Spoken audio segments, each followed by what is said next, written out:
కార్తీక మరియు అర్జున్ పెళ్లి జరిగి 3 నెలలు అవుతోంది. అర్జున్ ఒక ప్రముఖ గైనకాలజిస్ట్ డాక్టర్. ఆసుపత్రిలో రోజంతా రోగులను చూసుకుంటూ బిజీగా గడిపేవాడు. కార్తీక ఒక సాఫ్ట్‌వేర్ ఇంజినీర్. తన ఉద్యోగాన్ని పెళ్లి తర్వాత తాత్కాలికంగా వదిలేసి ఇంటి వద్దే ఉండేది. వారి పెళ్లి ఒక పెద్ద కుటుంబం సమావేశంగా జరిగింది. ఇరు కుటుంబాలు ఎంతో సంతోషంగా వారిని ఆశీర్వదించాయి. అర్జున్ కార్తీకను మొదట చూసినప్పుడు ఆమె యొక్క సన్నని శరీరం, ముదురు నల్లటి కళ్ళు అతడిని ఎంతో ఆకర్షించాయి. కార్తీక అర్జున్ యొక్క ఆత్మవిశ్వాసం, డాక్టర్గా ఉన్న జ్ఞానానికి ముగ్ధురాలయ్యింది.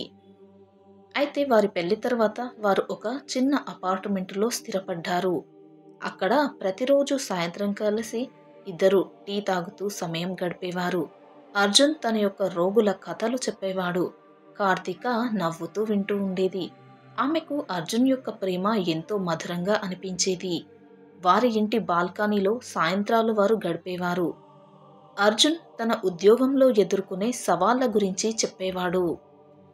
కార్తీక అతడిని ఓదార్చి సలహాలు ఇచ్చేది. ప్రతి రాత్రి వారు కలిసి భోజనం చేసేవారు.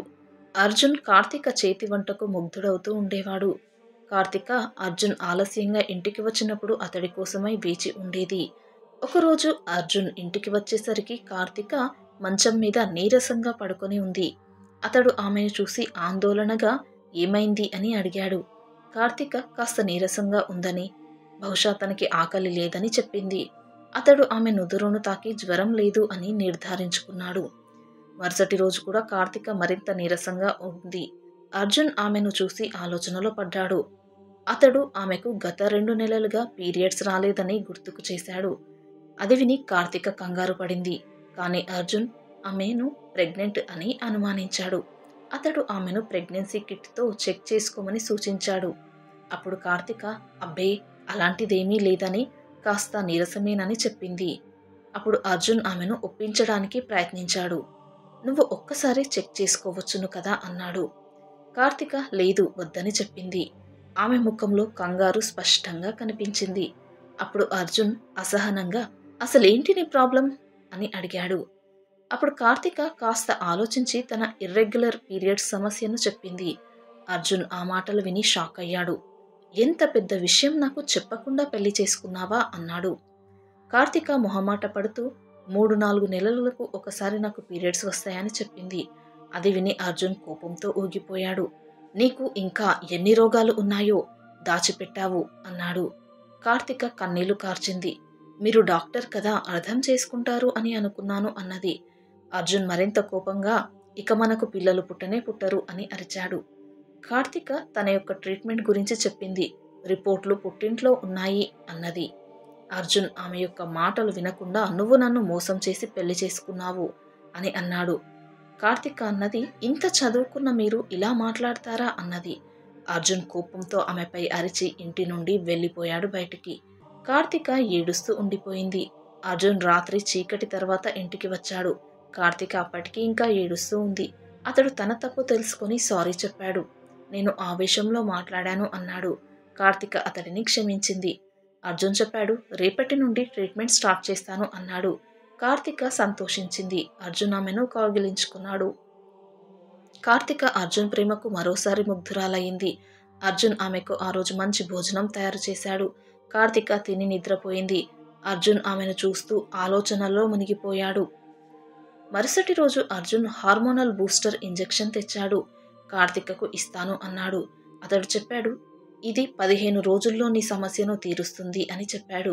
కార్తీక అతడి యొక్క ప్రేమకు ఎంతో సంతోషించింది. కన్నీళ్లు తెచ్చుకుంది. అర్జున్ ఆమెకు ఇంజెక్షన్ ఇచ్చాడు. దాంతో ఆమె మత్తుగా నిద్రపోయింది. మరుసటి ఉదయం కార్తీకకు తలనొప్పి, ఒళ్ళు భారంగా అనిపించింది. ఆమె అర్జున్కి చెప్పింది. అతడు ఆ ఇంజెక్షన్ యొక్క సైడ్ ఎఫెక్ట్స్ అని చెప్పాడు. ట్రీట్మెంట్ కొనసాగించింది. అర్జున్ ప్రతి రాత్రి ఆమెకు ఇంజెక్షన్ ఇస్తున్నాడు. ప్రేమగా మాట్లాడుతున్నాడు. కానీ కార్తీకకు నీరసం పెరిగింది. కానీ బాగుపడతానని అనుకుంది. అర్జున్ ఆమెకు చెప్పాడు ఇది కాస్ట్లీ మెడిసిన్ అని చెప్పాడు. కార్తీక అతడి యొక్క ప్రేమకు మళ్లీ ముగ్ధురాలైంది. ట్రీట్మెంట్ జరుగుతూ 5 రోజులు గడిచాయి. కానీ కార్తీక అనారోగ్యం ఇంకా పెరుగుతుంది. ఆమె అర్జున్కి చెప్పింది. అతడు చెప్పాడు ఆ ఇంజెక్షన్స్ యొక్క సైడ్ ఎఫెక్ట్స్ అని అన్నాడు. కార్తిక ఓపిక పట్టింది. 15 రోజులు పూర్తి చేయాలి అనుకుంది. అర్జున్ ఆమెకు మరింత ప్రేమను చూపిస్తున్నాడు. ట్రీట్మెంట్ యొక్క ప్రారంభం వారి మధ్య ప్రేమను మరింత పెంచింది.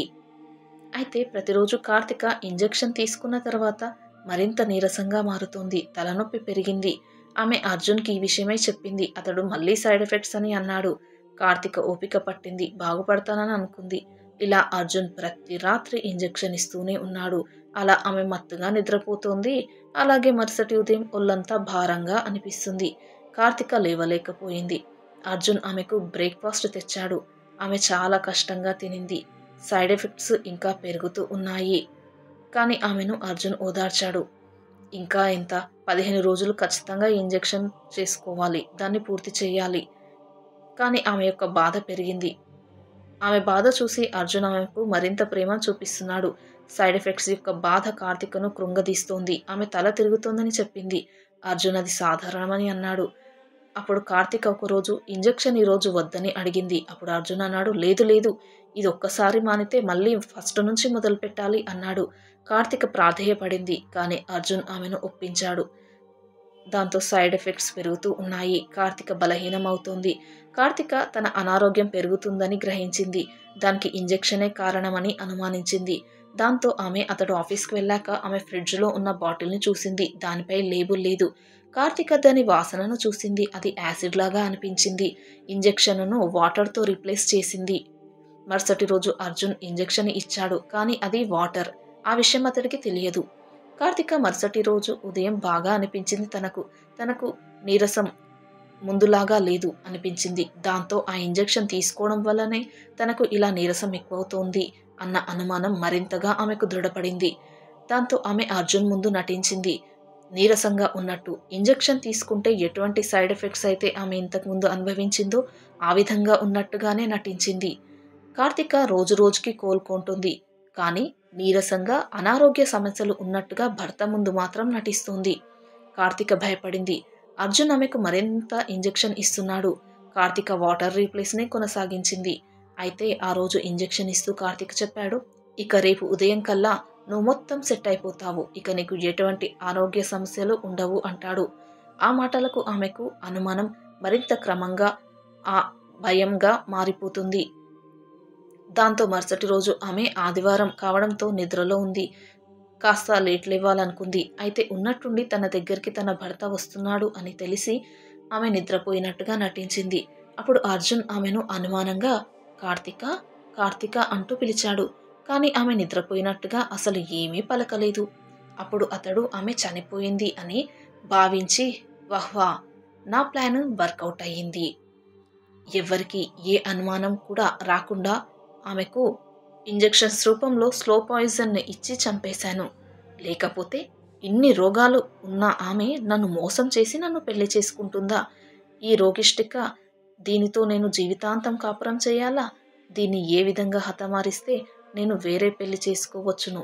లేదంటే ఒకవేళ ఈమెను విడాకుల కోసం అప్లై చేసినా నేను విడాకులు ఇవ్వాలని కోర్టు నుంచి విడాకులు రావడానికి ఎంతో సమయం పడుతుంది. ఇంకా నేను ఆమెకు భరణం కింద ఎన్నో డబ్బులు కూడా ఇవ్వాల్సి వచ్చేది కోర్టుకు వెళ్తే. ఇప్పుడు ఏ సమస్య లేకుండా, పైగా నాపై ఎటువంటి అనుమానం రాకుండా ఆమె చనిపోయింది. ఇక అందరికీ ఏం చెబుతాను అంటే, ఆమె ఎలాగో తన తల్లిదండ్రులకు రోజు తను నీరసంగా ఉంటుంది, ఆరోగ్యం బాగుండడం లేదు అని వారికి చెబుతూ ఉంది ఫోన్లో. కాబట్టి ఆమెకు ముందున్న అనారోగ్య సమస్యలను దాచిపెట్టి పెళ్లి చేశారు నాతో. కాబట్టి ఆమె ఇక్కడ ఆ మందులు ఏవీ వేసుకోలేదు, అవన్నీ పుట్టింట్లోనే ఉంది. వాటి ప్రభావం వలన ఆమెతో ఈ విధంగా అనారోగ్యంతో ఆమె చనిపోయింది అని ఈజీగా అందరికీ చెప్పవచ్చును అని అతడు ఎంతో సంతోషపడి అన్నాడు. ఆ మాటలు నిద్రలో ఉన్నట్టుగా నటిస్తున్న ఆమె విని ఎంతో షాక్ అయిపోయింది. ఇంత ప్రేమగా నన్ను చూసుకునే నా భర్త నన్ను చంపాలని చూశాడా? ఇంత దుర్మార్గం! ఇతడిని ఊరికే వదిలిపెట్టకూడదు అని ఆమె అనుకుంది. కానీ అప్పుడే లేస్తే అతడు ముందే ఆమెను చంపాలి అనుకుంటున్నాడు. చనిపోయింది అని అనుకుంటున్నాడు మళ్ళీ. కానీ ఇప్పుడు ఆమె బ్రతికింది అని తెలిస్తే మళ్ళీ చంపేస్తాడు అని ఆమె ఆ విధంగా చనిపోయినట్టుగా నటించింది. కాసేపటికి అతడు తన భార్య చనిపోయింది అని నటించడానికి అంతా సిద్ధం చేసుకుంటూ ఉండడానికి వేరే గదిలోకి వెళ్ళగానే అతడు ఆమెను చూడకుండా అక్కడి నుంచి వెంటనే హుటాహుటిన పారిపోయి పోలీస్ స్టేషన్కి వెళ్ళి అక్కడ తనకు జరిగిందంతా, తన భర్త చేసిందంతా చెప్పింది. దాంతో పోలీసులు వెంటనే అక్కడికి వచ్చి అతడిని అరెస్ట్ చేసి విచారించగా అతడు నిజాలన్నీ ఒప్పుకున్నాడు. తర్వాత కార్తిక తన పుట్టింటికి వెళ్ళింది. కుటుంబ సభ్యులు ఆమెను ఓదార్చారు. తర్వాత న్యాయం జరిగింది. అర్జున్ జైలుకు వెళ్ళాడు. కార్తిక కొత్త జీవితం మొదలుపెట్టింది. తన ఆరోగ్యాన్ని చూసుకుంది. ముగింపు ఆమెకు బలాన్ని ఇచ్చింది. అర్జున్ జైల్లో పశ్చాత్తాప పడుతున్నాడు. కార్తిక తన ఉద్యోగానికి తిరిగి వెళ్ళింది. ఆమెకు న్యాయం జరిగింది. కథ ముగిసింది. కార్తిక బలంగా మారింది. ఆమె మెడిసిన్స్తో పాటు యోగా, మెడిటేషన్ చేసి తన ఆరోగ్యాన్ని తన కంట్రోల్లోకి తెచ్చుకుంది.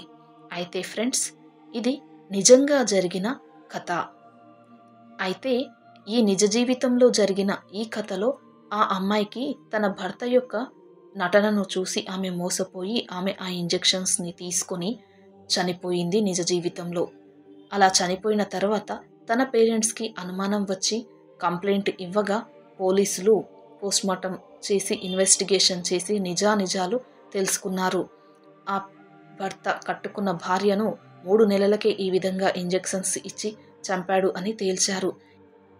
ఈ యొక్క నిజ జీవిత కథ ఆధారంగా ఈ కథను రూపొందించాము.